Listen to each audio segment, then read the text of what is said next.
Parlons des devises. De nombreux produits Harvest, comme le FNB Harvest de croissance et de revenus chef de file de technologie, HTA, sont offerts en plusieurs catégories. Classe A, classe B et classe U. Un investisseur peut choisir entre les trois pour le type d'exposition aux devises qu'il préfère. La classe U est probablement la plus facile à comprendre. Les FNB de classe U se négocient aux bourses canadiennes en dollars américains. Les distributions sont aussi payées en dollars américains. Le dollar canadien ne joue absolument aucun rôle dans une part de catégorie U d'un FNB. Le prix d'un FNB couvert, comme HTA classe A, est libellé en dollars canadiens et il est peu touché par le taux de change USD-CAD.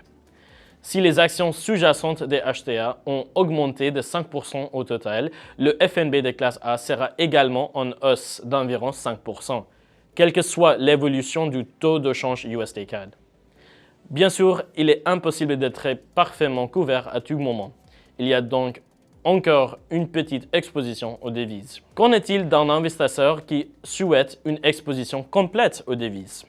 Il devrait envisager des unités de classe B, comme HTA classe B. Ces FNB ajoutent les effets des mouvements boursiers sous-jacents avec les mouvements du taux de change USD-CAD. Par exemple, si le dollar américain s'apprécie par rapport au dollar canadien et que les actions sous-jacentes s'apprécient dans l'ensemble, un investisseur de catégorie B verra des rendements amplifiés grâce aux effets combinés par rapport à un investisseur de catégorie A.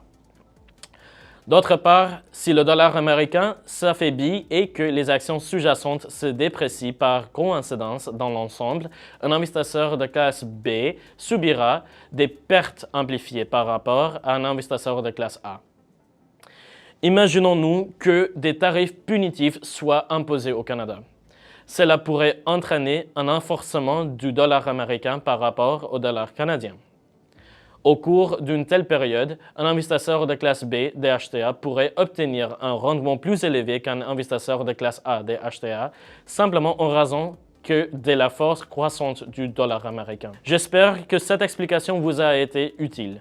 Merci et bonne journée.